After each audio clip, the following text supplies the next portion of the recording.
Hello and good morning, everyone. I'm Ying from SG Tech.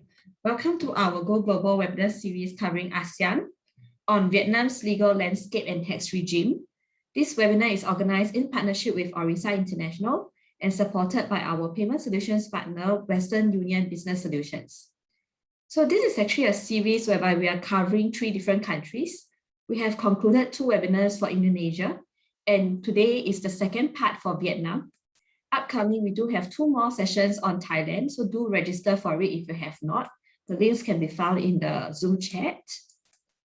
So at the previous webinar, we learned that Vietnam is a very robust economy that has withstood against COVID-19 and also registered double-digit growth for the digital economy in 2020.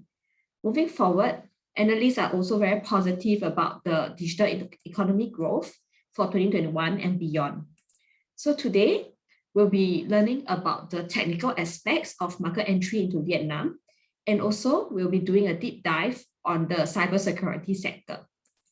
So before we begin, I'd like to highlight some house rules. Firstly, a gentle reminder that this webinar will be recorded for marketing and archival purposes. This recording will be uploaded onto SG Tech's YouTube and website. Secondly, you can also type your questions in the Q&A box found inside the Zoom control panel throughout this session, and we will select questions to be answered. Please state your company name as well as your name so that we can cater to your questions. The Q&A will be consolidated at the end after both speakers have ended their presentations. So here's our agenda for today. Firstly, we'll be touching on the tax and legal landscape for tech companies in Vietnam, covered by Mr. Martin from Cekindo Business International. And also we're doing a cybersecurity digital transformation SME landscape covered by Mr. Nguyen from joint stock company for Telecoms and Informatics. Okay, so first up, let's welcome Martin. So, so Mr. Martin is Business Development Manager at Cekindo, covering Vietnam, and he's helping international companies interested in the market to expand by doing consultancy work. So prior to joining Cekindo, he was also working in Czech Republic at MNCs like Skoda, Homestar, and also the Czech Trade Agency. So let's welcome Martin, please. Hey, hello everyone. Yeah, so I'm very pleased to be invited into this webinar. So my name is Martin Tran, and yeah, I'm the Business Development Manager at Cekindo Business International.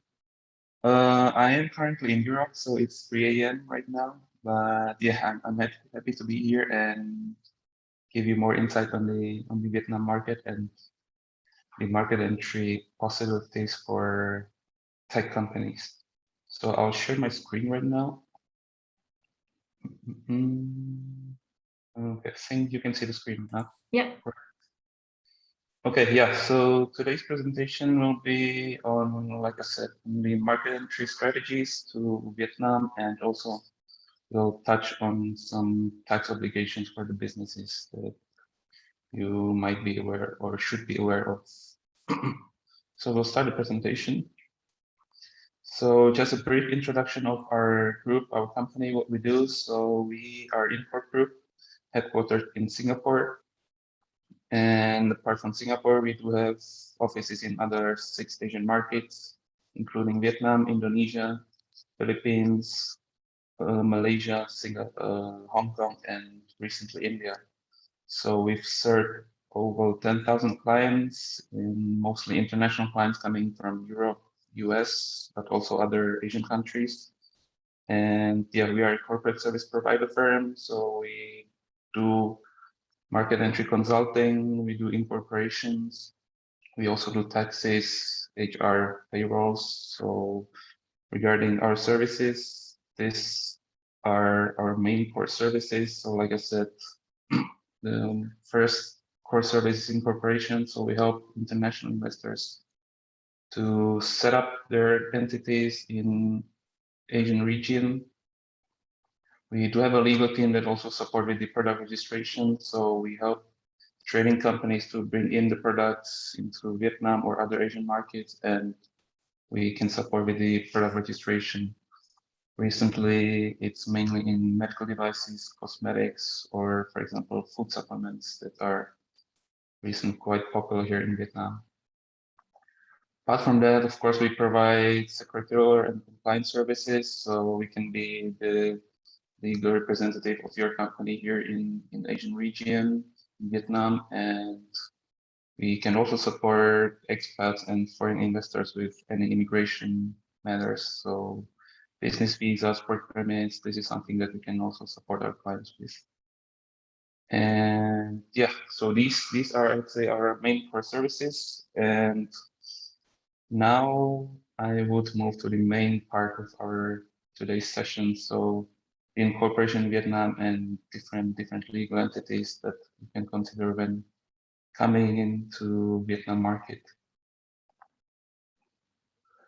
So I've listed here the three main options that might be interesting for you guys as a tech companies or companies coming from the tech background, tech industries. So these three options differs in times and also in terms of requirements. So number one option, FDI LLC, which is a foreign direct investment limited liability company. So this is probably the most common option when it comes to the incorporation in Vietnam. It means that this is setting up a company from scratch. LLC stands for limited liability company. So this is something similar to PTE, private limited company in Singapore. And basically, you would be setting up a new company from scratch as 100% foreign investor. And the timeline here is around 2 to 3 months. So it takes a bit more time to set up here in Vietnam than comparing to Singapore where things can be done in 1 or 2 days. But yeah, this is Vietnam. And when you are planning to coming in, so it's important to plan all the steps upfront, because like I said, it can take up to 3 months just to set up an entity here. The other option number 2, is the joint venture. So this is for companies that are operating in the industries where 100% foreign ownership is not possible. So sometimes the government might restrict you and would require you to partner up with some local partner or company and set up a joint venture with them. So at the end of the day, when it comes to the type of a legal entity, it will be still a limited liability company, but there will be 2 shareholders, one you as a foreign shareholder, and then there must be, or at least be, a local Vietnamese company. And option number 3 is EOR. EOR is, or has been recently quite popular, especially among tech companies, IT companies. So this is a good option for those who are not ready to set up their own entity yet, but they would like to try to test the market first, and then eventually would set up their own company.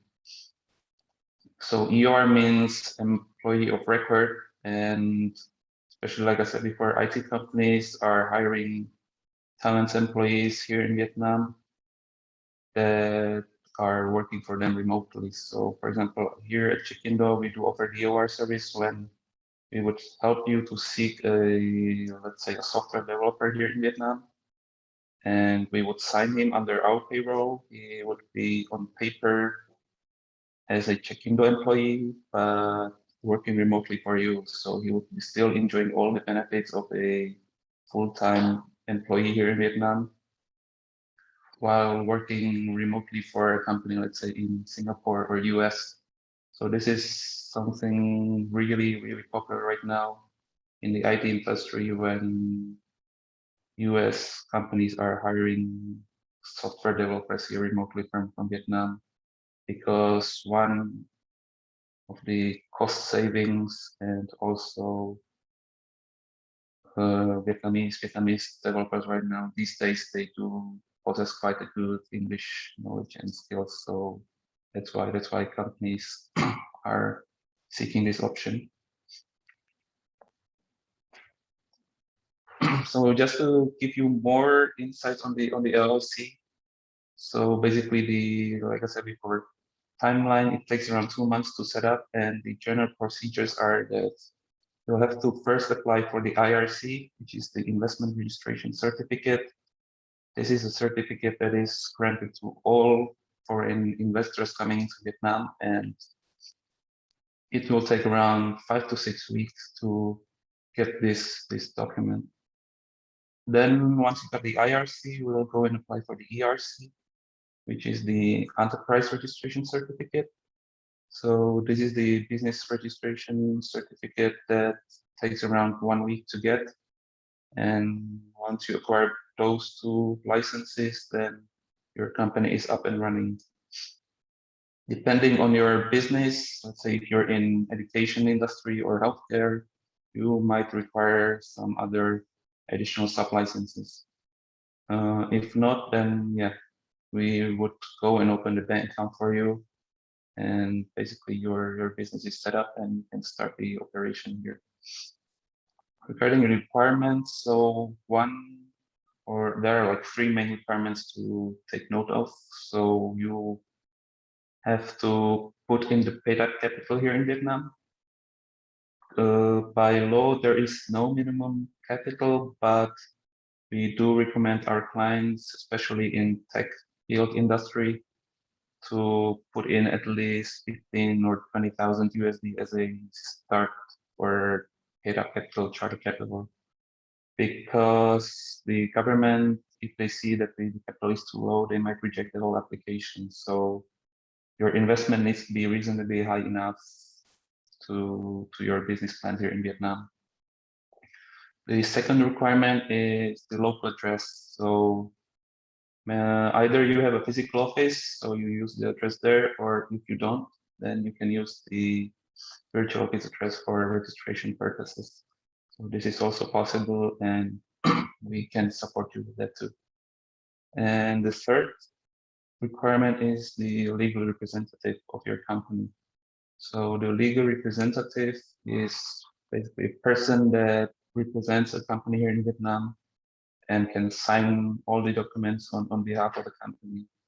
So this person can be both foreigner or local, but the person needs to live here full time. So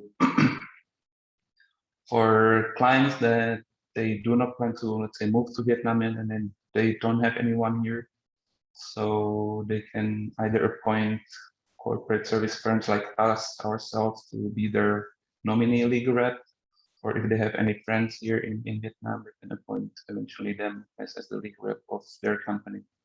But at least one legal rep needs to be present here in Vietnam, living here full time.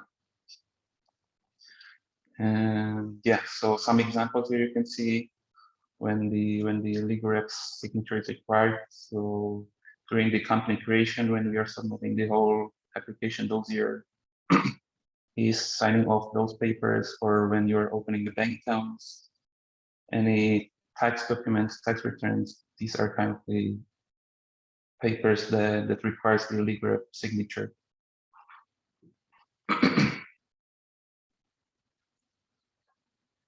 And yeah, the other, let's say, popular type of incorporations for foreign investors are rep office and branch. So these legal entities are a bit different to LLC that I previously explained, and the main advantages of those 2 entities are that you don't need the capital injection. So this is a huge, or let's say one of the biggest differences compared to LLC. And in terms of the rep office, the requirements are quite similar to the LLC. You still need the address, you still need the local representative, and also your parent company, let's say your Singaporean entity, needs to be established for at least 1 year. So if it's a younger company, then it's not possible to set up a rep office here in Vietnam. The limitations for the rep office is that you cannot generate any revenue here. So the rep office purpose would be mostly for market research purposes or any marketing activities. But if you want to generate revenue, sales in Vietnam, then you should consider LLC instead. And branch, yeah, here you'll need at least 5 years of operations before you can establish a branch here in Vietnam. You are not limited in terms of sales, so you can generate revenues with branch in Vietnam. And the only limitation compared to the LLC is in terms of the business activities. So the branch is basically a copy-paste version of your parent company in Singapore. So let's say if you're registered as a IT business in Singapore, then you have to register the same activities here in Vietnam. You cannot add, let's say, trading or for example, transport services here, because you are limited in the business activities here. It needs to be the same as your parent company in Singapore. And regarding the requirements, still the same. So at least one local legal representative that lives here is the head of the branch, and also the address.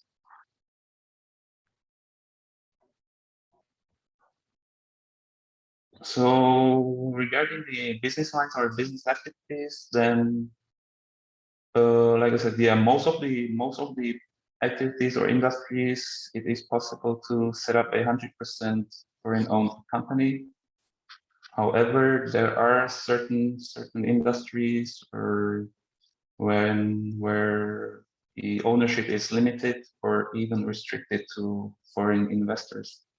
So with the conditional business activities, I have listed here the examples or industries where 100% foreign ownership is possible, but you'll need to get the approval from the government. So for example, in telco services or construction or even marketing activities, you will need to apply for the approval from the government, and this is subject to the approval. So not all applications are approved, but if meeting all the conditions listed out by the government, by the DPI, the Department of Planning and Investment here in Vietnam, then you can run in 100% foreign-owned business. In restricted areas or industries, here 100% ownership is not possible, and basically you will need to partner up, set up a joint venture with the local companies, or in certain industries, even foreign ownership is not allowed at all. So only local Vietnamese companies can run the business. Just some examples, for example, in transport services. So this is something that we've been seeing quite recently, that many freight or transport companies are coming into Vietnam, but yeah, they will always have to find a local partner here, because the ownership here is depending on the type of transport. You can own only up to 49 or 51%. So if you're doing, say, a sea or air freight, so you always have to partner up with the local player here. You cannot run the business 100% owned by yourself. Next slide. Yeah, so that was the brief overview of the most common legal entities in Vietnam and how you can set up. And now we'll move to the second part of today's session, is the taxation or tax obligations for companies in Vietnam. So in Vietnam, we are following the VAS, so Vietnam Accounting Standards, which is slightly different to, for example, IFRS that is used in a lot of Western countries. So here's the overview of the taxes that you need to be aware of in Vietnam. So number one is it's not really a tax, but this is something that all business needs to pay every year. So we call it the business license fee. And this is an amount that all companies, corporations will need to pay at the beginning of every year. So depending on your charter capital, you would be paying around 100 USD every year. So that's the annual payment. Then here we have three main taxes. So the V80, Value-Added Tax, CIT, and PIT. So V80 standard rate is 10%. And then depending on the sectors and products, you might have a lower rates at 5, 0, or even exemption. But the standard rate of VAT is 10% here. The other tax is the corporate income tax. Standard rate is 20%, and it's generated on any income that is produced or generated here in Vietnam. PIT, personal income tax, depending on your on the salary, starts from 5 and can go up to 35%.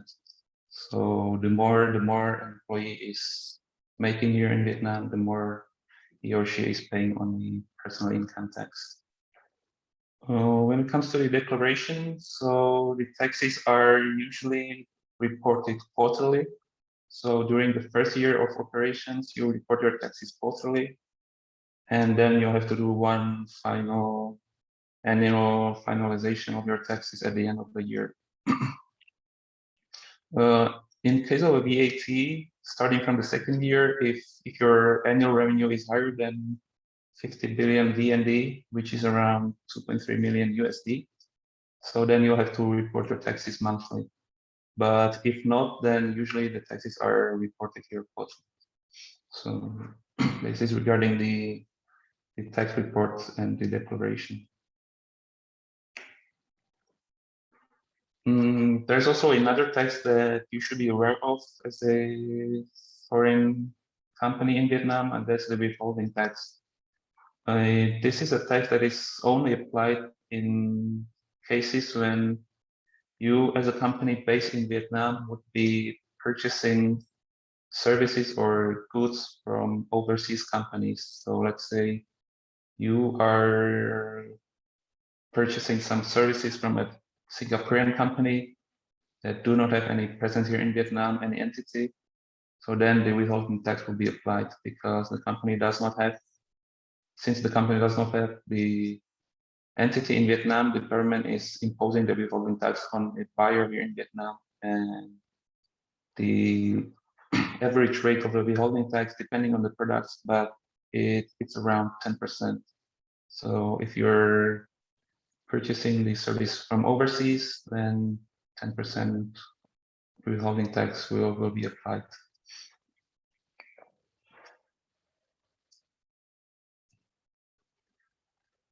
And then here I'd like to also touch on the tax incentives. So right now, or in the past years, the Vietnamese government has been announcing a lot of incentives to attract foreign investors to come into Vietnam and to invest, to set up their businesses here.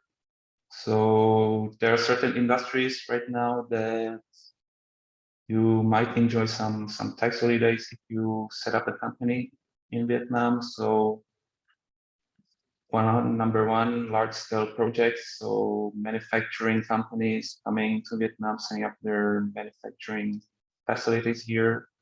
They can enjoy the tax holidays and lower CIT.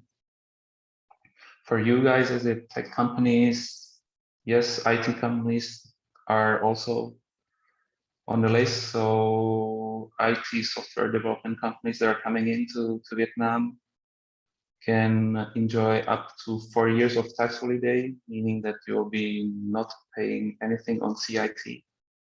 And for another 9 to 10 years, you'll be paying just a 50% of the standard rate of CIT. So right now, with the current rate, it would be around 10%.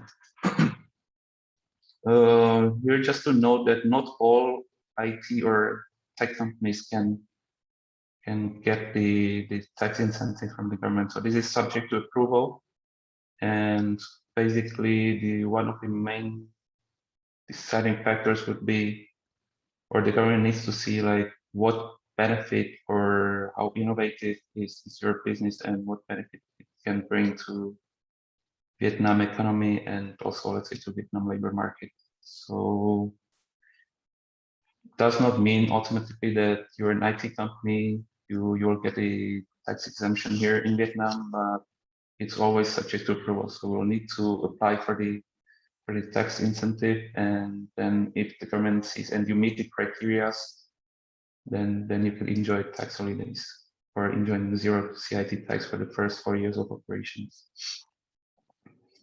And also, yeah, social importance. So if you're setting up a businesses in education, healthcare, or let's say culture, so these are the industries that are also incentivized, and companies, businesses can apply for the tax incentives and tax holiday here in Vietnam.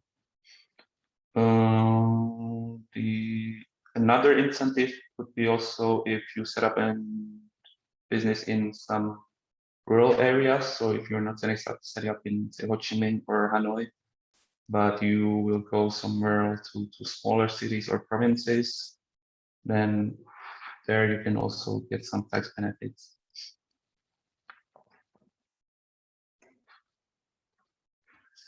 And regarding the labor taxes or PITs, so here I've just listed out the example table of a taxes or insurances that employer and employee needs to take note of.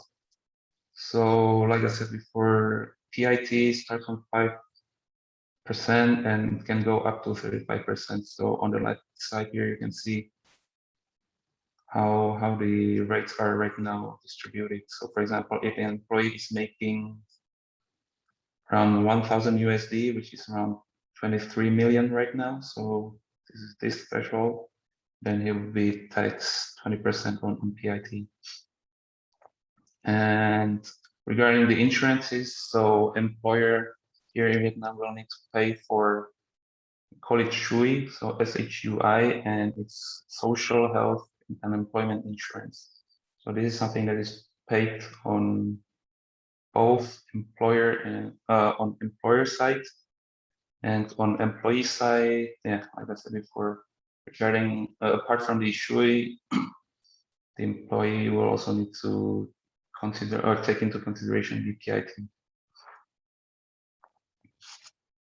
And just a example here. So let's say if the gross salary for the employee is 1,000 USD, so the net income that she'll get take home is around 864 USD.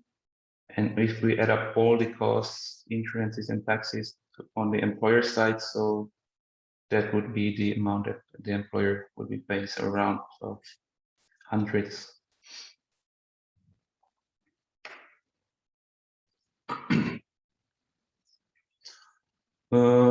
So yeah, the minimum wages. So the minimum wages will differ from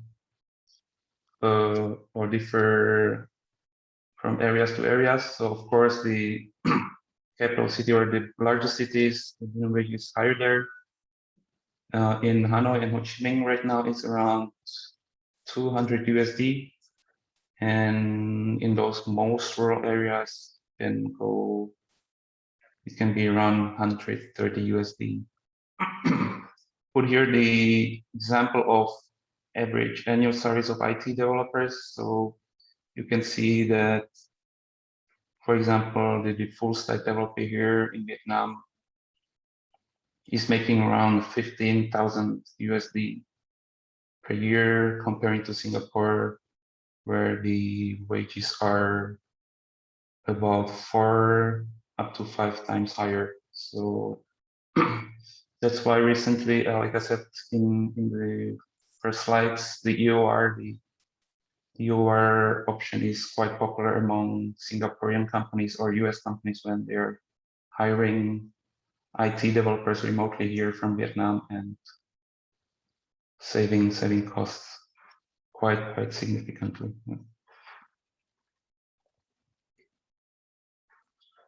Another part of my presentation will be regarding the visa or immigration. So some options if, let's say, you're planning to come into Vietnam, so what kind of visa you can get. If you're coming in short term, then business visa is the most common and suitable visa to apply for. It is granted for 3 months. For US citizens, they can get up to 1 year business visa, and it's a multi-entry visa. If you're coming for longer time, then either you're coming as the investor, so the owner of a company, you can apply for the investor visa that is granted up to 2 years. Or if you're coming as an employee of a company here in Vietnam, then you can apply for the working visa and work permit. There are certain updates or changes in the law starting from July last year. So when basically COVID hit, the government has changed the requirements for resident card approvals. So sorry. So basically, only in terms of investors, only investors that are investing more than 130,000 USD can eventually apply for the resident card. The reason why the government has changed or adjusted the rule is because there have been quite many investors that were setting up a company with low capital just for the purpose of getting the resident card here in Vietnam. So that's why the government has changed the rule, and now if you are investing more than 3 billion, then you can eventually apply for the investor, for the resident card.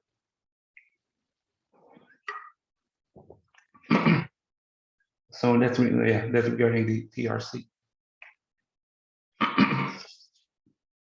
And right now with the COVID-19 situation, so fortunately foreigners are still not allowed to fly in to the country, and only high-skilled experts or managers are allowed to fly in with the business visa or with the investor visa.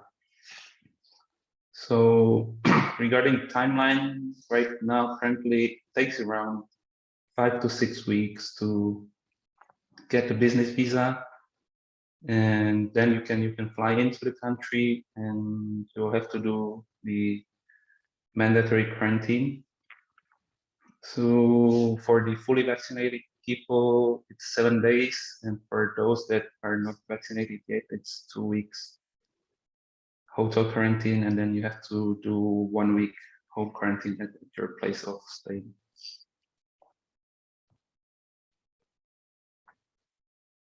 Yeah, and the last part of my presentations are basically funding options that you can consider when going into Vietnam. So we, Cekindo, for Incorp, we are the trusted partner of ESG, so Enterprise Singapore, and we've been working with them for quite some time and helping in Singaporean SMEs and startups to get some financial grants when expanding overseas. So one of the most popular grants are definitely MRA, Market Readiness Assistant Grant.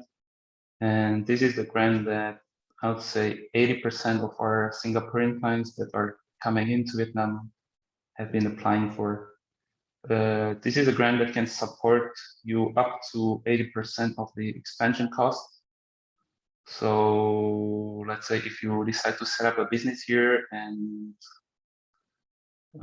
we, for example, issue the invoice for our services for 10,000 USD, then 8,000 will be covered by ESG, and you as the investor will be paying only 2,000 USD. So this is quite a significant support, and that's why most of our clients, SMEs from Singapore, have been using this support.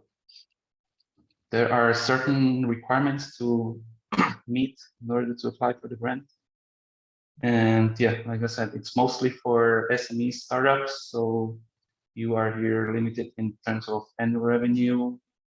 and also employee size. So it's not something for larger companies or for more established companies, but only for smaller size companies that are planning to expand overseas. Right now, it's capped at 100,000 Sing dollars. So some supportable activities, just to give you an example, there are three, or the MRE grant is divided into like three main sections. So one is for overseas market promotion. This is for market research or PR activities. So you can see here in the table like what kind of the activities are supported. So let's say if you're going on the trade fair or you're doing some marketing activities in Vietnam, then you can apply for the MRE grant and get the financial support from ESG. Another activity would be the business development. So any business matching services that you're using here in Vietnam, or you can eventually get the salary coverage for one of your employees here.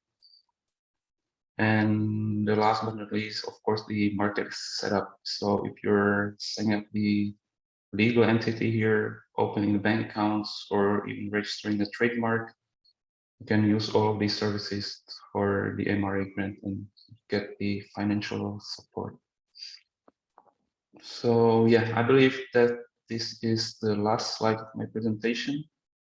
So MRA grant, something definitely that I would recommend you to consider if planning to expand not only to Vietnam, but to other countries as well. So wherever the ESG, the Enterprise Singapore, has the office, then there you can apply for the MRA grant. So for example, here in Asia, it's also possible to apply for it if you, let's say, go to Indonesia or Malaysia, Philippines. So definitely something to consider. Just to mention a few clients, like I said before, so we have a lot of Singaporean clients, and recently, or the industry that they have been coming from, definitely number one, the IT or tech industry. So a lot of IT tech companies in Singapore are right now coming into Vietnam. And apart from the IT tech, we also have companies in healthcare, logistics, so, or even just general trading, e-commerce. So these are the industries that are right now popular in Vietnam, and we do have quite a large amount of Singaporean clients coming in the recent months and years. Okay, I think Q&A session we'll leave it for the end of today's webinar. So that was it from my side, and yeah, I think I'll pass over to Mr. Nguyen and his presentation on the cybersecurity. So thank you for listening, and yeah, I'll pass the words over. Yeah, thank you, Martin. Okay. I'll just stop sharing. Yeah, okay. Good. Yeah. So gentle reminder to the audience, if you have any questions, please post them in the Q&A box and we'll answer at the end of the last presentation. So next up, let's welcome Mr. Nguyen. Mr. Nguyen is an experienced IT professional who has more than 20 years of experience in this sector.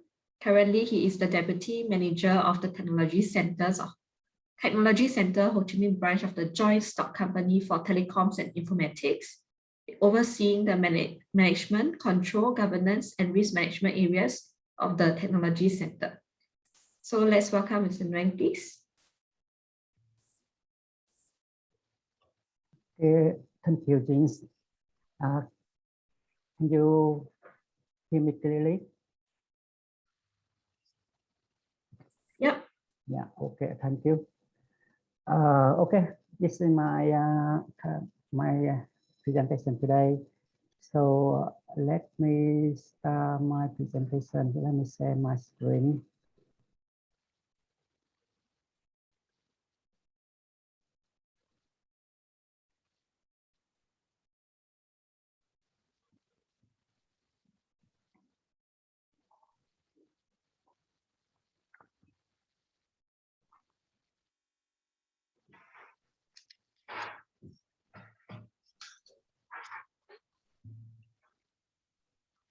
Okay, it's good now, Jin? Yeah. Okay. Perfect. So I will start my presentation. First of all, good morning, everybody from Vietnam. I'm living in Ho Chi Minh right now. Firstly, I would like to thank you for Agitech for this webinar for us to see together to share about something about how to set up the company in Vietnam in the Mr. Tran or Mr. Martin already show you. And for me, I would like to share you some of the picture of the tech in Vietnam, especially in digital transformation and cybersecurity for that. So a little bit about me. My name is Nguyen, and you can call me Nguyen in short. I am now working as the deputy of manager of the technology center in Ho Chi Minh City branch of CTIN, the joint stock company for Telecom and Informatic. My company is a member of the VNPT, Vietnamese Telecom and Post Corporation.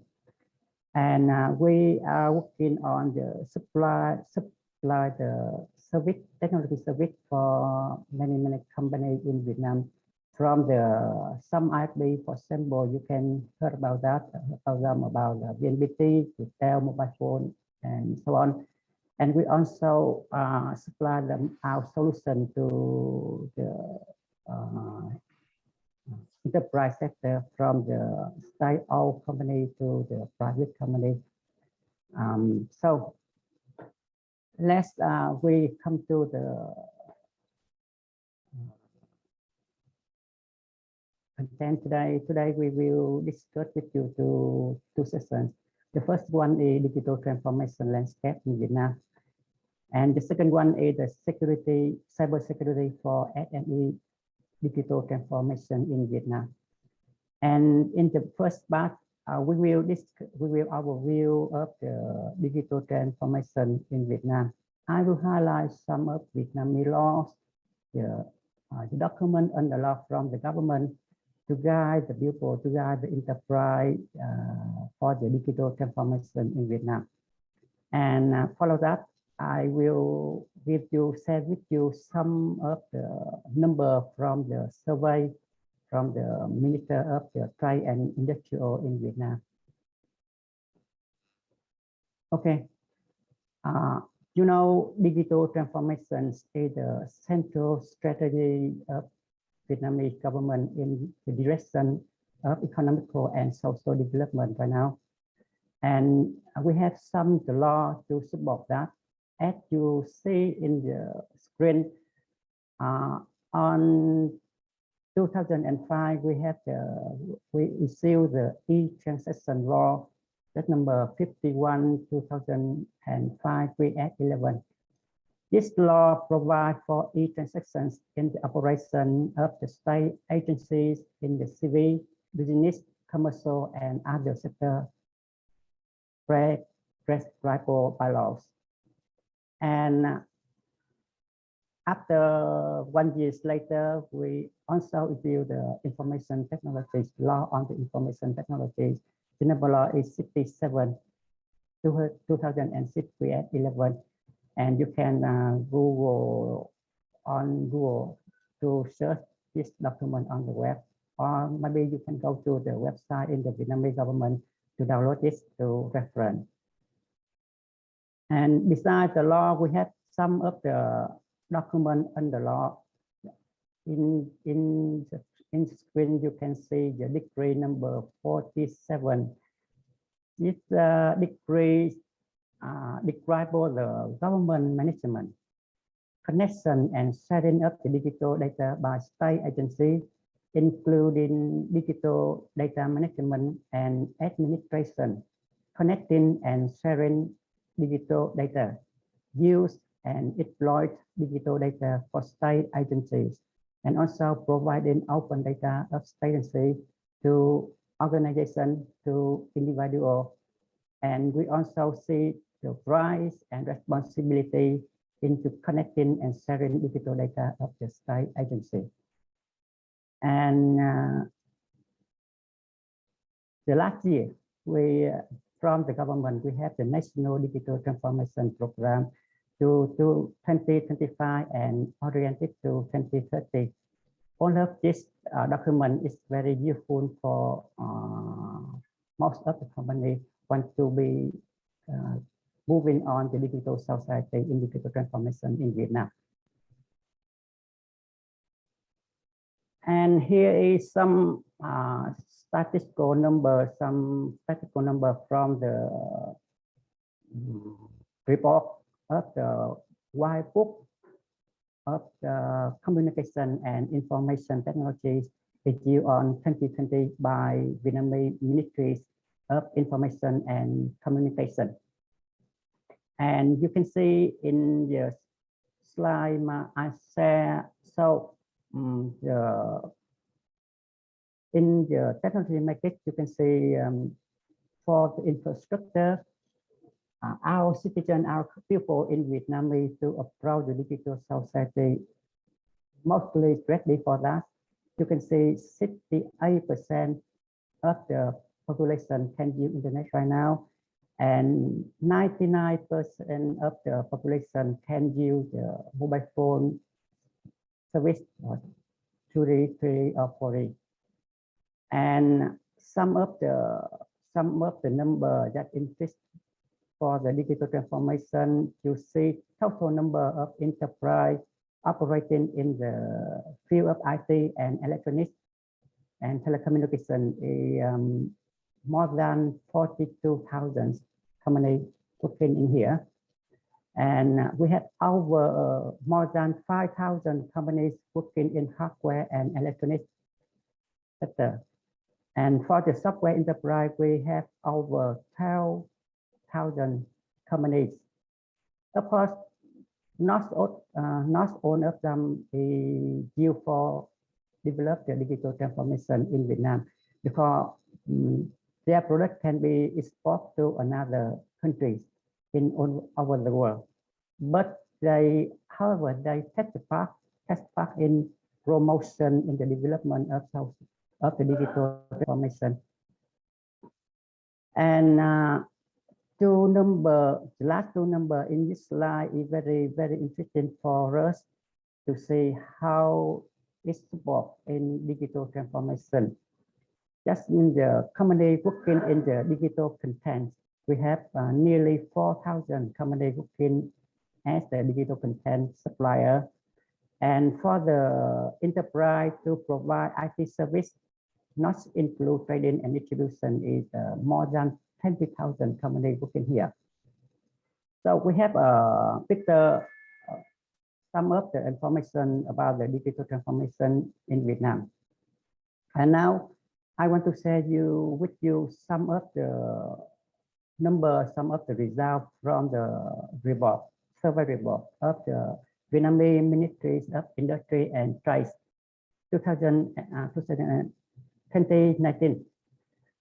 This survey is about how the company in Vietnam is ready for the digital transformation.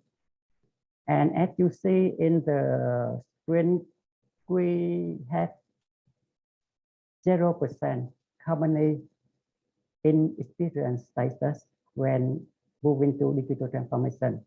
And we have over 85% the company were surveyed is not yet status, just means they don't know about the digital transformation and they don't care about the transformation, digital transformation, even though this is the strategy of the government.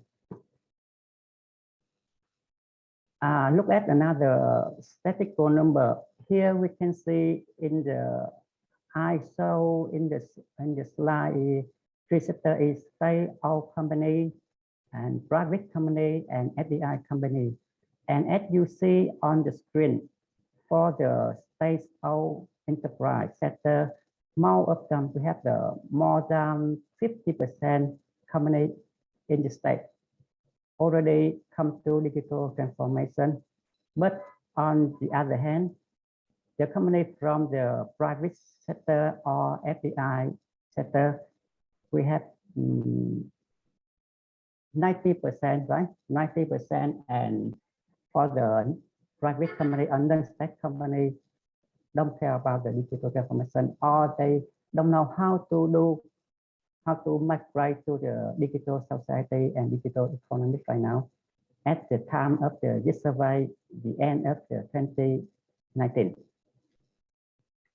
And here is the specific number for, you can look at for the specific industrial sector. And in this statistical number, we see more of the company from the oil and gas already moving to digital transformation, but the other company from the other sector, for example, rubber or plastic, most of them are still not to do with the digital transformation. Just the number from the survey from the Vietnamese local organization, the Ministry of the Trade and Industrial from the government of Vietnam. And the next slide, I want to share with you another report from the to show the picture of the digital transformation in Vietnam. This report is from Cisco and IDC. It was survey on 2020. And as you see the result on the screen, the survey is to with the 14 countries in the Asia and Pacific to measure, to evaluate the digital maturity studies in SMEs in the Pacific Asia. And as you see the list 14 countries, we see Vietnam, Indonesia, and Philippines also in the digital innovation. That means we had a lot of things to do to move to digital server and to digital intelligence. So the digital transformation market is very beginning in Vietnam.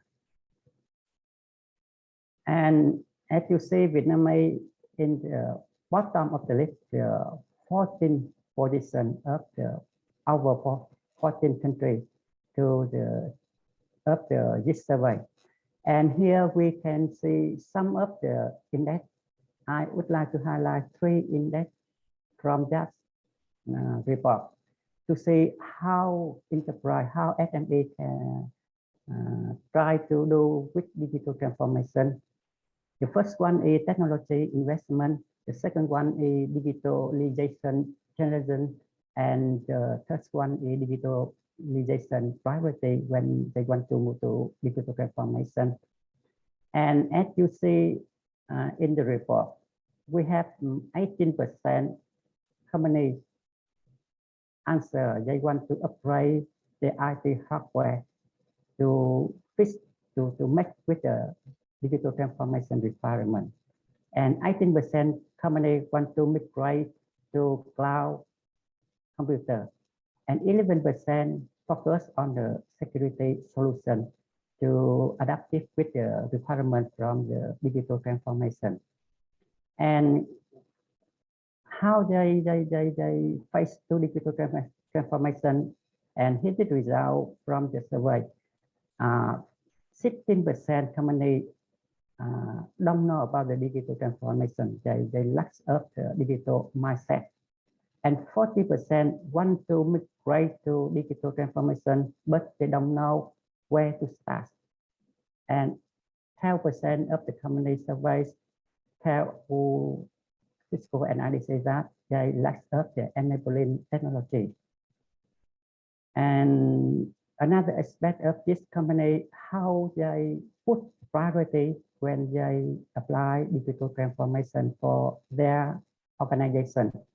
And the results show that we have 28% want to expand their market, and 21% to improve their sales and their marketing, and 18% want to learn the new product and service to improve existing one when they want to move to the digital transformation.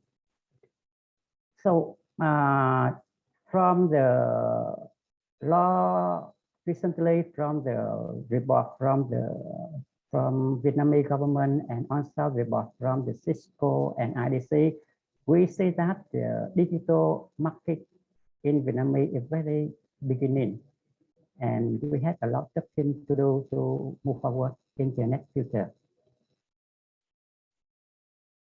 Okay, so that is the first session I would like to share with you today, and I want to move to the second session, is the cybersecurity for SME digital transformation in Vietnam. And in this part, we will have the side of cybersecurity for digital transformation specific for SME in Vietnam. At the beginning, we will see the technologies which is used for digital transformation in Vietnam and what SME will doing to make digital transformation successful. Next, we will talk about the risks and the challenges which SME will face to when transformation and how SME could control it. We will see the landscape of cybersecurity for SME in process and operation of digital transformation. And last, I will highlight some of the law, the policy from the government side, as well as some resources to support the cybersecurity in digital transformation. So let's begin with the technologies used in digital transformation. To do that, we come back to the Cisco report to see how they use in to evaluate the maturities of digital transformation. And as you see, they're based on the digital strategy and organization. They're based on the digital processes and governance. They use digital technologies and also digital people and skill. And for all of us today is the test company, right? So we will focus on the digital processes and governance and also digital technologies. We will use it to know how the maturity of the enterprise to go on digital transformation. And from the government, Vietnamese government guideline to develop the digital transformation. Here is the sum of the technologies what we use when we move to digital societies, such as big data, AI, IoT, cloud computing. Today, we are creating and collecting more data than we have any point in the past. And all of this information from the social media, from the industrial system, from the computer network, and so on. And when this data combined with big data, it just provides business with the opportunity to understand consumer much better than they could before. So big data is the center of it. And you know, big data is characterized by how is large a volume, by its varieties, and by its complexity. And and this character makes it harder to process if we are using the traditional methods. So the solution is here. We need the new one, the innovative methods one to process up the field of big data right now. That's why the data analytics come in. And for the data analytics, AI, artificial intelligence, a very, very important factor of this process. And we will see with the AI, the automation, machine learning, all of them break the barrier in all industries in the economy. And when the AI become an integral part of the work process, the overall benefits will become clearer. And by automating tasks, our company will be able to free the human resources to focus on the interesting aspect, and we allow the human resources to focus on the more important challenges and more creative aspects. So the automation bring a lot of benefit to the company when we move to digital transformation. And in the center of this automation evolution, IoT device played an important role. The sensor from industrial equipment, from the transportation system, from the energy system, from the water system, all learn about this IoT device to connect the industrial system to the networking environment, to monitor, to management, and so on. And but we know that the data from the IoT development is very useful, very valuable for us to analyze, to make a decision in marketing, to make a decision for the business. But in order to deliver benefit of the digital transformation, it must be integrated with the operational system. And we need the operation, we need another technology to come together to do the digital transformation successful. So beyond adopting digital transformation, the company should integrate the new form of technologies that will speed up the automation and improve our business, such as technology as we discussed already, the AI, the big data, IoT, and so on.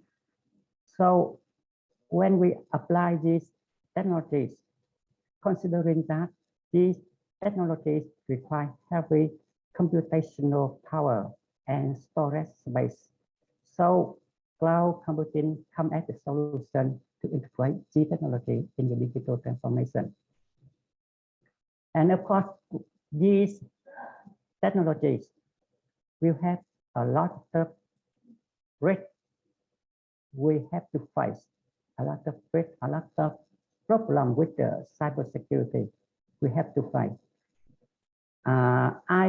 In this slide, I want to highlight some of aspects of this risk and some of the attack survive when we apply the technologies from the previous slide.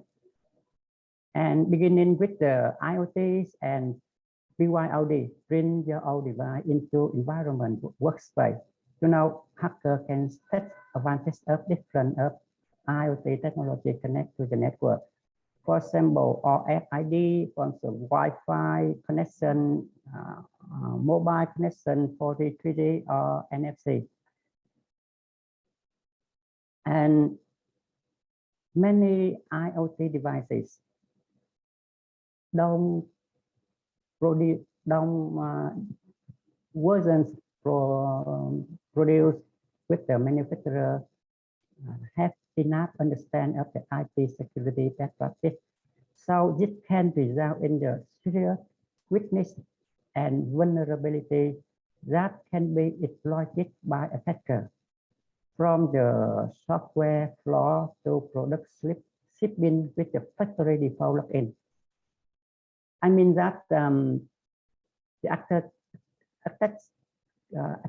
can deploy just weakness to maybe to break the corporation network, to steal the data, or to sabotage the key operational processes, to extort money from the victim organization, or simply cause the maximum disruption our operational.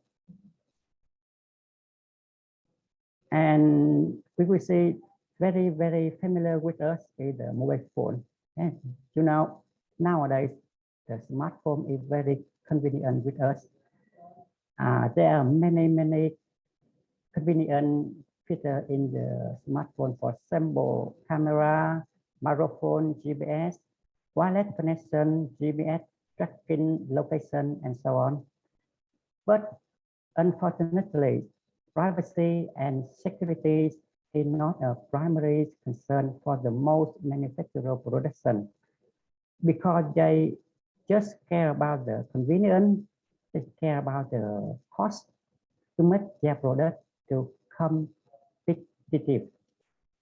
So all of that turn smartphone into the eye for the tracking, event dropping, for the tracking location, for the easy to stolen sensitive, or even impersonate to take another phone. The second aspect of the security survey I would like to highlight here is automation with the AI and big data. We know that when we to digital transformation, we use AI, we use big data to automate our processing to make more benefit for our company. But how about the risk automation? Give us, automation. If there is a small error in the automation process, it may be make very large impact on operation and business system of our company. So be careful with automation. We have to focus a lot to make sure that there no error in the automation processing in our company. And we are here, the tech company, so I hope that we familiar with the AI technologies. And as we know that to make the AI to benefit with us, we have to train in AI. We have to train in machine to understand what we want. And to do the training, we need the data for training. So the point here is the data for training machine learning must be very accurate.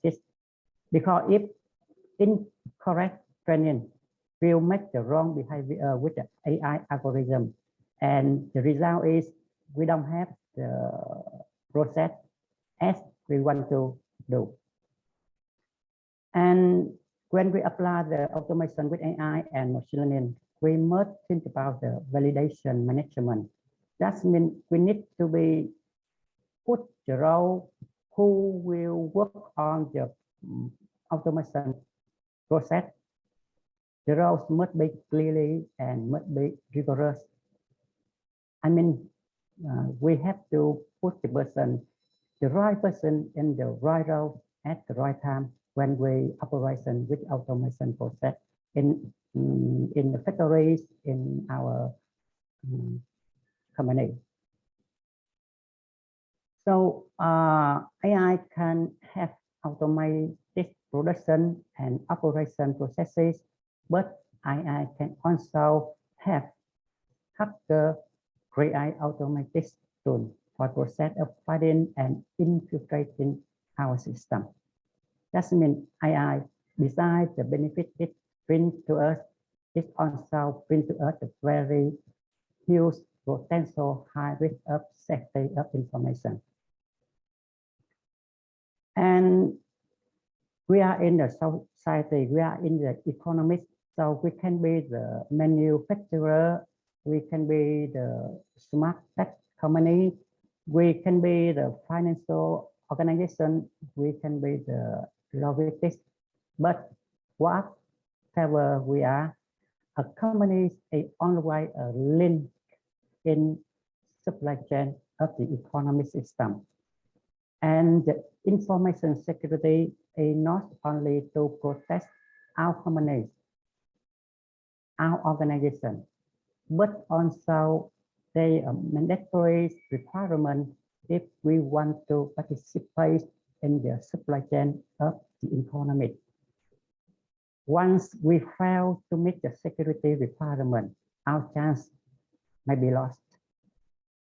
especially in the digital economy.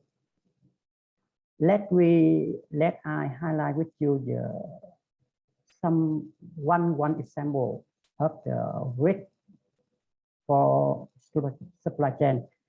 If you know, I don't know you know or not, but in the end of the 2015, the last year, and the beginning of the 2021, the end of the 2020 and the beginning of the 2021, that means the end of last year. There are a compromise from the Russian hacker to the SolarWinds software, and the software is the audience. The hacker embedded their malicious code in the audience software made by SolarWinds, and this software was sold to many customers in the world. And in the list of customers, we can see a lot of very important organizations and very important companies. For example, the Pentagon, the intelligence agencies, the nuclear lab, and many of companies from the list of Fortune 500 companies in over the world. And these companies, this organization use the software that were found to have been compromised by the Russian hacker in this case. So I just highlighted to make sure you understand that the supply chain is very rich when we move to digital transformation. Okay, we talk about the technologies, we talk about the risk of these technologies. How about the environment? Environment when we move to digital transformation and how it raises the risk for the security of information. And as we see, cloud computer is essential for the digital transformation, and especially for SME. For SME, we lack up the resources, we lack up the technologies, we lack up the capital. So cloud computer is the best solution for us to digital transformation easily. We can do SaaS, VAS, or IaaS, but SME, for SMEs, I think SaaS must be the best solution. We can use from the SaaS software as a service at IaaS.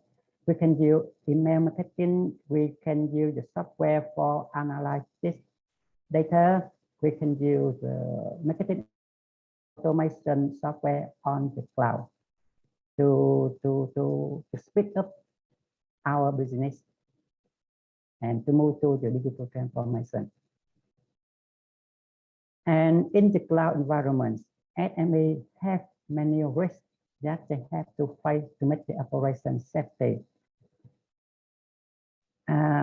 We will see in the cloud side, the cloud provider would be responsibility for their infrastructure, for their platform, for their application, and also data which store on their cloud. But we have to keep in mind that all of data belong to the cloud user. That means belong to us. So we cannot transfer any responsibility of our data to anyone else. This is our responsibility. And on the other hand, enterprises has to take responsibility on his side about his security of infrastructure to connect to cloud for using application on the cloud. So IAM, identity asset management policy and technologies, is very important in this case. Enterprise need to make sure the right application using right data at the right time. And of course, for the software to build for your internal organization or to sell on the cloud or SaaS must need to be built with full compliance with security in all stages of the product life cycle, from the beginning with the designing, developing, testing, distributing, and operating.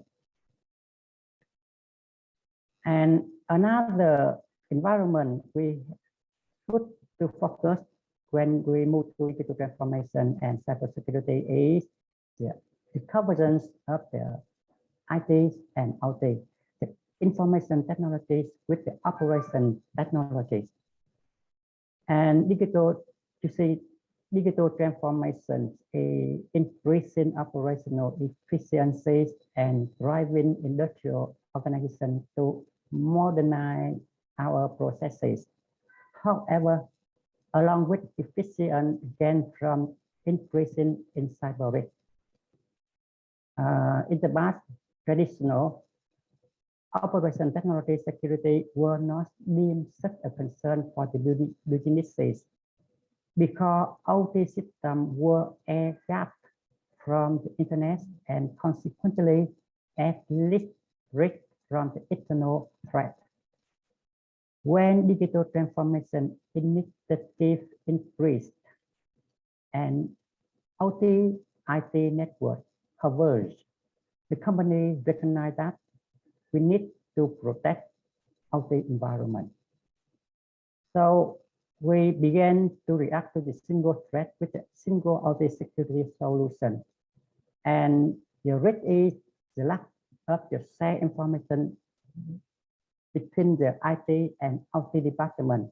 It's made difficult to monitor company how attack surface and just leaving the significant hole in security of our organization.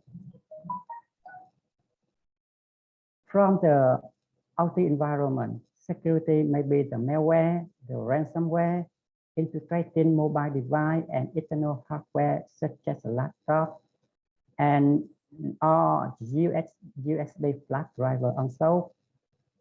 And with the OT technology environment, we usually use remote management maintenance by the third party, and this is also another attack vector because it's typically monitor less when OT is connected to the broader network. It increases the threat surface and marked security increasingly vital. This is one of the key of balancing between the IT and OT convergence. It delivers greater productivity and reduce the cost for our companies, but also bring the bigger security burden. And in the COVID-19 now, right, the criminal has been emboldened and empowered with many opportunities to employ some solutions such as working from home. We have to connect to the VPN, virtual private network, to work in our company. Attacker can learn phishing attacks on the home worker. So we will see there are a lot of risk, a lot of survive attacks we have to fight when we move to digital transformation with the modern technologies and with another hard environment. So that's how the SME can protect. Okay, so to protect from the IT and OT environment, the business needs to have a uniform, multi-layer information security strategy, policy, and program. And some of the models, some of the framework we can refer to, for example, ISO, NIST, CIS can helpful for us to build our program for information security. Regardless of framework we prefer to ensure information security, the solution and the policy of the organization need to be guaranteed 5 main functions as I saw on the screen: is identity, protect, detect, respond, and recovery. And the information security needs to be built in multi-layer, protecting from data, application, platform, infrastructure, and physical environment as well. And it needs to be synchronized throughout from the technology solution, the policy processing, and also the people, in which the human factor is very important and is one of the weakness point in the system that every organization needs to pay due to attention about the human factor in our company. And for SME, how we can do? We can choose invest infrastructure and technology solution to secure our information by ourselves, or we can hire professional information security service from the MSSB, Managed Security Service Provider. And currently in Vietnam, this is one of the trends which encouraged by the government to develop the digital social in Vietnam right now. And as you see in the screen, with the professional security service, we can do, for example, detection and response service.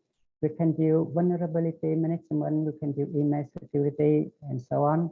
And for the cloud environment, with the CISB Cloud Asset Security Broker, they also the MSSB in the cloud environment. We can do the advanced authentication for IMI SI test before. We can use the service user activity monitoring. We can use the data security for prevent that data loss or data leak. Or we can use single sign-on SSO. All of them, all of solution. We need to make sure that our company to save in the digital transformation, in the digital operation, in the digital economy. So we already talked about the technology with you in the digital transformation, the risk of the technology, and how the SME will fight and control and to build their information, security information. But from the government, Vietnamese government, what the Vietnamese government to do to support our companies in the cyber security when we move to digital transformation. And here I want to highlight some of the documents from the Vietnamese government. The first thing I would like to share with you is the law on cyber security was issued on the 19th of November 2015. The number is 86 2015 3S13. This law makes the rules about the cyber security activity and right and responsibility of the agencies, organizations, and individuals in ensuring cybersecurity, cryptography standards, and technical regulation on the cybersecurity. It also talks about the training in the field of cybersecurity, the development of the human resources for cybersecurity, and the management of the cybersecurity. And we also have the document on the law, the decree number 85 2016, issued on the 1st of July 2016. This decree specifies the security level of the organization information technology system. And it is expected that the Vietnamese government will have process to require all of the organizations to be transparent about the level of information security in the system when implementing the digital economy, to make sure that people have enough information and have the right to choose using the service of any company or organization to ensure their information security needs. And from this document, we also have the decision number 632 QD issued on 2017 of the Prime Minister on promulgating the list of important fields that need to be priority to ensure security and important information system. You can see on the document on the internet. And here is some statistical number interesting for us to see how we have right now in the cybersecurity sector. From the White Book of the Telecommunication and Information of Vietnam 2020, issued by the Minister of the Telecommunication and Information. At VVC, we had 84 enterprises operate in the field of cybersecurity. And for the company produce the information security product, the number is 12. And we have 56 companies providing the service of information security. And there are 67 of enterprise importing information security products. And for the MSSP with the license from the government to provide in software as a service, that means Security Operations Center as a service, we just only have 8 companies at now. So we already to see the picture of the digital transformation and how the cybersecurity impacts with our company, with our organization in the picture of digital transformation. I would like the last thing in this session today, I would like to share with you some trend very interesting right now. This survey is done in 2021, just this year. I want to share with you the trend of using cybersecurity standards of the SMB in Vietnamese right now. As you see in the screen, more compared to the 2020, in the 2021, more of the company in Vietnamese apply the international standards of the cybersecurity in their organization, in their company. More of the standards from the ISO, HIPAA, PCI, CC, and other. And the result is the same for the item using digital signature in electronic transaction, whole internal transaction within organization, and the external transaction with the organization and individual outside the organization. You will see the trend is increased year after year from the 2020 to 2021. And the last number of my presentation, I would like to share you is the rate of initial funding invest in information security in the total resources investment capital for IT. It's very interesting number for us to care about. And here we see on the screen, now in Vietnam, there are 49%, that means 50, half of the company were surveyed, just spend under 5% total capital for IT for security. The number just very, very small.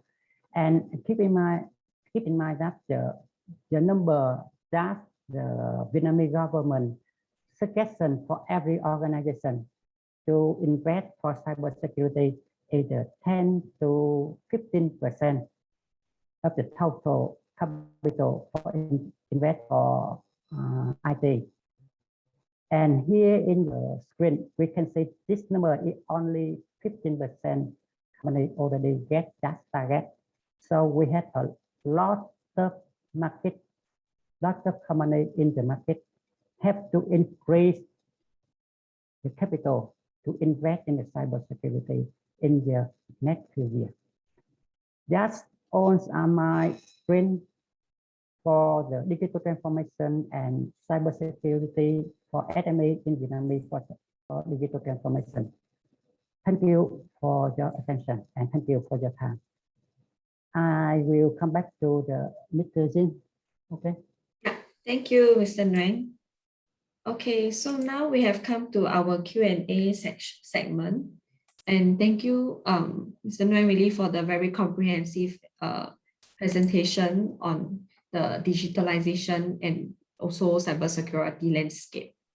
So let me just pause your screen sharing. Okay. So I see a lot of questions, technical questions regarding market entry in the Q&A box. So audience, if you have any questions for Mr. Nguyen, do also post them inside the Q&A box. Okay, so now let's address some of these questions. I see a lot targeted at market entry and selection of cities. So Martin, is there any difference for setting up in Ho Chi Minh versus Hanoi? Or are there any other recommendations?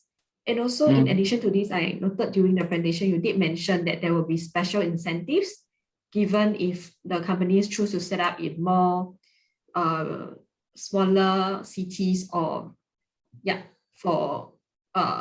so there will be more tax incentives for that. So maybe you want to elaborate on this? Yeah, so regarding the location, whether Hanoi or Ho Chi Minh, there is no real difference. So depending mostly on your business activities, plans, even your partners where they're located, you might consider whether the northern part or southern part is better for you. But in terms of a business or the general trend, we do see that mostly tech companies, they are preferring Ho Chi Minh over Hanoi.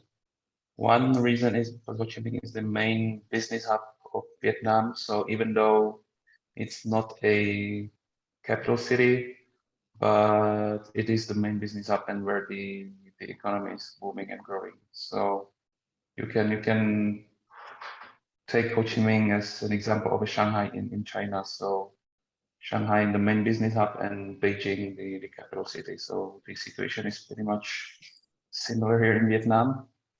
And regarding for example, the high tech parks or any industrial zones, so there are parks and zones both around Hanoi and Ho Chi Minh. So for example, in Ho Chi Minh, we do have a high tech park in District 9.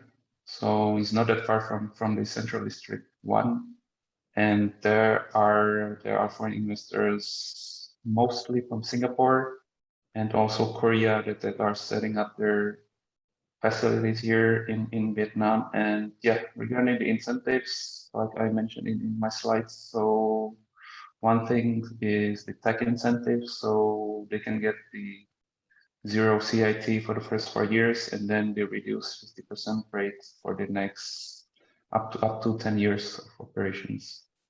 And of course, if they set up in those high-tech parks, so they can benefit from the infrastructure, the cluster that other companies already built up.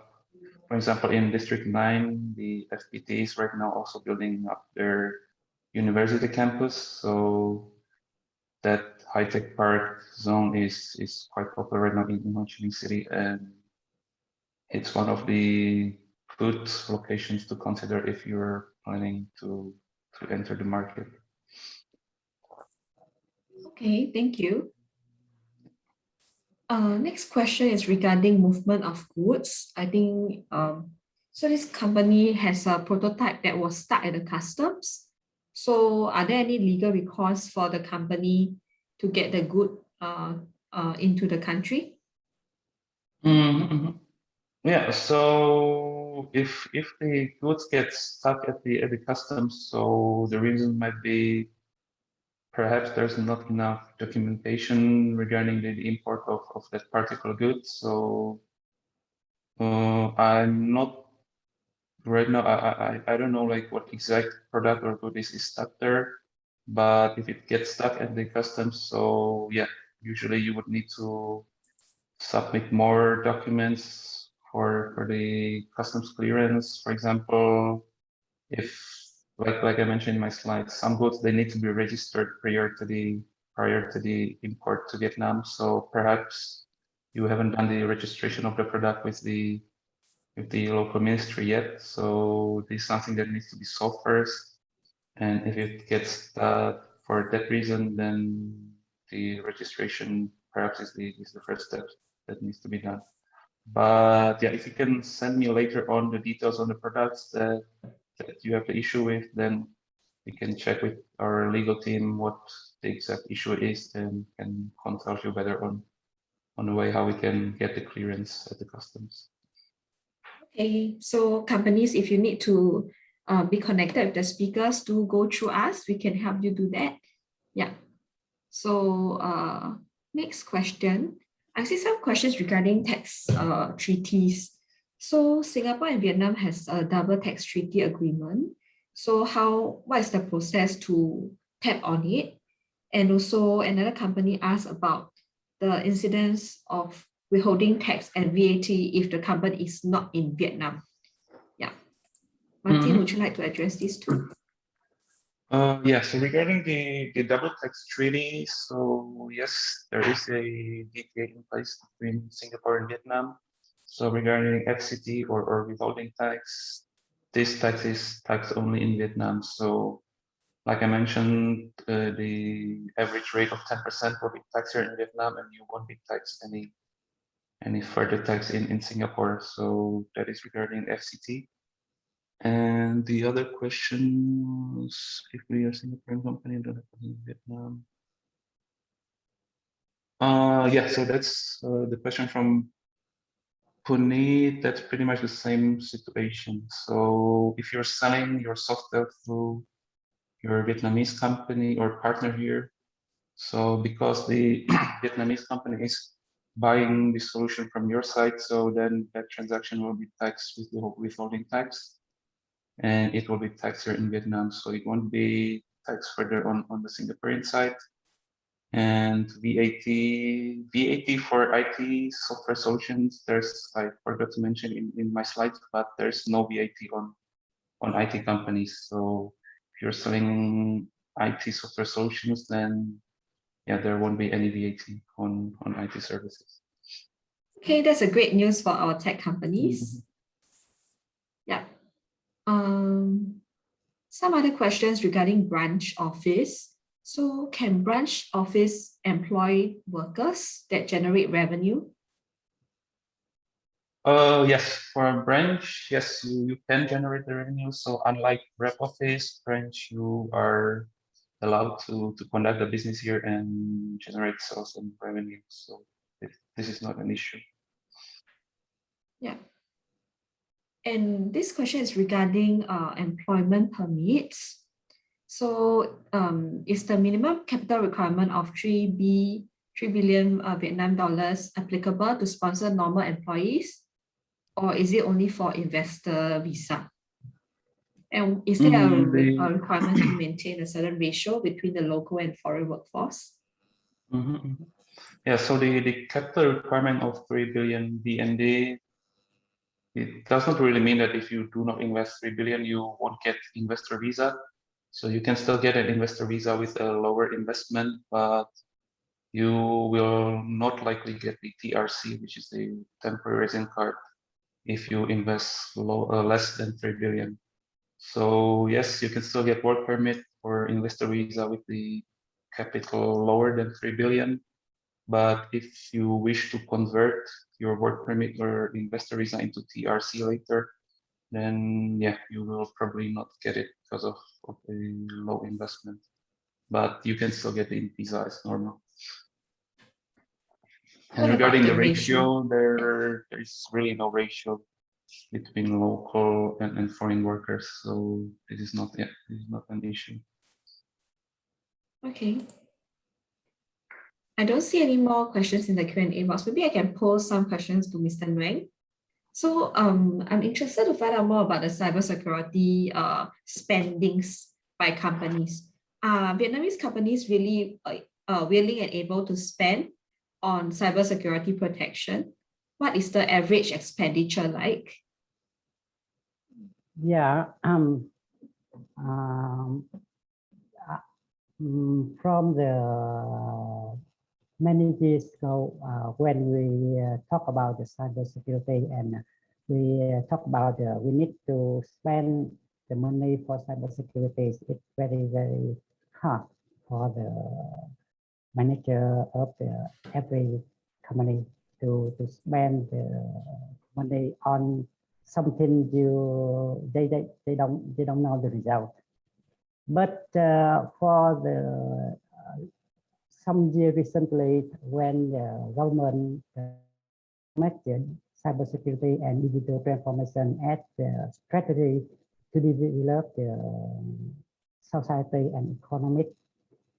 And in the instruction and in the guideline, securities must be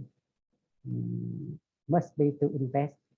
And nowadays, the boss, the manager, change their mindset a lot about the cybersecurity because we got a lot of case, we got a lot of experience in cybersecurity affect to the business, to the manufacturer. And when your cybersecurity is paid in your organization, it will cost a lot of money. And we don't know how much money you lost for the cybersecurity happen in organization. So nowadays, the mindset has changed to focus on cybersecurity. And as you see in my slide, you can see the trend to apply the cybersecurity in organization for SME and also for the state company. And the trend is increasing from year to year, from the 2020 to 2021, and I believe that this trend is also increasing in the next few years. So that is very, very opportunity, good opportunity for the tech company to invest in their cybersecurity or to invest in digital transformation with the cybersecurity. Cybersecurity is the main factor. That's it. Okay, yeah, thanks for that. I see another question coming up in the Q&A box regarding IP protection. So maybe, I guess, Martin, would you like to take this question? Are there any legal recourse for misuse of the IP in Vietnam market? Yeah, of course there are for sure. So if you have an IP, your patent, trademark that is registered with the local authority here in Vietnam and misused by someone else, then there are recourses or penalties taken. So, for example, regarding the registration of your trademark or patent, if it's registered here in Vietnam, sometimes it might take some time just to finish the registrations. We've had cases when we've done trademarks for over a year. The reason why it takes so long is that, yes, it's uploaded to the website, can be done like within 3 months. So they process everything, but then they'll just leave it there on their website just to see if there's any dispute or any objections coming from some other parties. If not, then you can, they will grant you the official certificate that your patent or trademark is registered in Vietnam. But yeah, there are rules on the IP, on the trademark. So if that is misused, then measures are taken from the government. Okay, so in addition to that, maybe I can also add on for Singapore companies, if you require any IP consultation, you can also reach out to me. I can link you with the IPOS International. They can also provide further detailed consultancy regarding the particular asset that you want to protect. All right. Now, I see another question from Charles. Maybe this will be the last one already. Regarding hiring of Vietnamese software engineers, So I think this would be a remote setup, right? Or would you suggest setting up a rep office or having a full-fledged company with actual payroll? Yeah. Yeah, so for this one, I mean, it's always better to have your own entity here. So if your plans are rather long-term, then I would recommend you to go for the rep office. This is perfectly fine for hiring the local engineers here. So they would be working for you here remotely. And of course, with the rep office, you are limited in terms of profit or revenue generating, so you cannot do any sales. But you can hire and have your own employees here pay for, I mean, those employees would get the full benefits of the full-time employee.